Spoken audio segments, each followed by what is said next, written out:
What up, what up, what up, what up, though? Welcome to another episode of Talking with TJ. You feel me? Had to change the scenery up a little bit.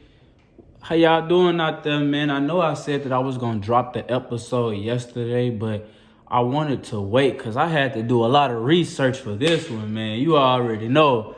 If you watch my story, if you see my story on Instagram, then you already know what today's episode is about. We talking some basketball, we talking some hoops, and today we talking about Paul George, aka Fraud George, Playoff P, aka Pandemic P, whatever y'all want to call him, man. But before I get into that, man, like, share, subscribe, man. Go over to my YouTube channel, man. TJ/24, the 24 is for Kobe, rest in peace. You already know how that go. So you already know, man. Go over to YouTube, comment, tell a friend, and tell a friend you did. But yeah, man. Before we get into Paul George, you feel me? I just want to go over, first of all, Brooklyn. I see y'all. I saw a little playoff games yesterday, little preseason. I said playoffs, I mean to say preseason. Brooklyn looked nice. They was going against the Wizards. That boy KD, he bad. That boy look nice, man. Kyrie, them boys look good. Also, that boy John Wall look nice, man. This NBA season finna be real interesting, man. It's finna be real. And we got a lot of players coming off of injuries. A lot of people got something to prove. A lot of players coming back. A lot of people got sent home. But we all know who going home with the trophy. The Lakers. Shout out King James, you already know. But, man, let's get into it. I ain't trying to keep y'all here long.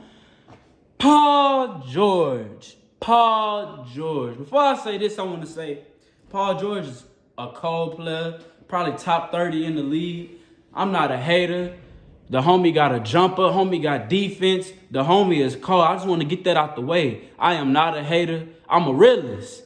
I speak facts, not fiction. When I come to y'all, I'm coming with straight facts. You feel me? That's why I really had to do my research, because I wanted this video to be, it's a lot of Paul George fans out there, and a lot of people think that I be hating, but I just don't see what the hype is all about. When he was with the Pacers, that's where I want to start.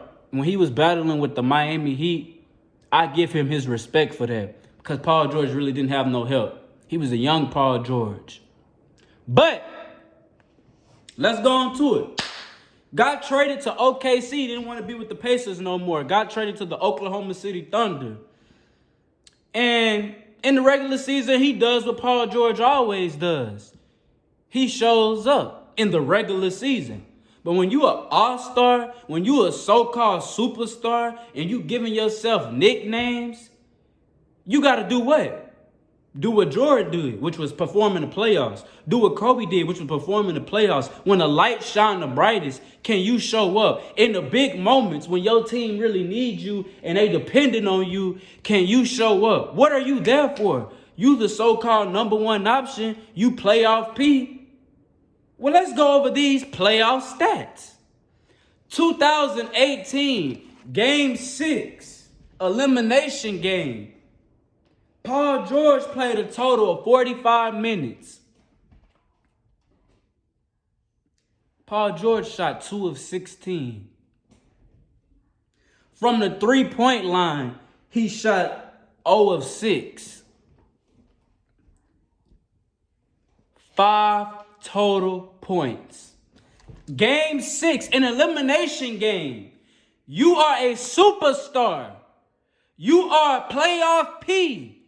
You are supposed to be that dude. 45 minutes. 2 of 16. 0 of 6 from the three-point line. 5 total points. That was in OKC. 2019. Oh, by the way, hold on. In that game where he scored 5 points, his co-star Russell Westbrook scored 46 points. So we can't blame that one on Russ. Paul George didn't show up. 2019. They lost in 5 games to Portland. Now, before I tell y'all about this, In the regular season this year in the bubble, Damian Lillard was at the free throw line. Y'all seen it on my story. Missed both free throws, and then he missed the 3-point shot that would have won the game. And who laughing the hardest on the sideline? Marcus Morris, Patrick Beverly, Paul George. They laughing and high-fiving and everything else. But in 2019, when Paul George played for the OKC Thunder, you know who sent his ass packing? Damian Lillard and the Portland Trail Blazers, the same one that he was laughing at that missed the free throws, hit the game-winning shot and sent his ass home after he waved at him. Made him pack his bags and go to the Clippers and join Kawhi Leonard in the super team. That's what happened. But I will say this, though. In that game, Paul George did score 36 points. But he got scored on the last shot, got scored on, got waved at, and your bags was packed and you got sent home. Ladies and gentlemen, these are the stats that I'm giving y'all, the playoff stats that I'm giving y'all before he joined the LA Clippers. Now, normally, when you are a superstar like a LeBron James, a Steph Curry, a Kevin Durant, a Kobe Bryant, a Michael Jordan, a Hakeem, a Magic, a Shaq, a D-Wade, you get the point. Normally, when you a superstar like that, you get certain perks. Like, hey, maybe I'll miss this game. Maybe I'll miss this practice. Maybe I'll be late to certain events.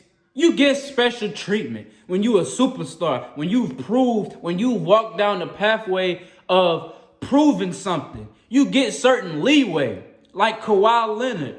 He was an MVP, finals MVP for the Spurs, won a championship, went to Toronto, and even though I believe that if Klay Thompson and Kevin Durant was healthy, they wouldn't have won, he still went to Toronto, finals MVP, won that country, a championship, that team, they first ever championship. So when he went to the Clippers and had demands like, hey, I'm going to miss certain games, and hey, I'm going to have certain practices that I might miss, I can understand that because he's proven something.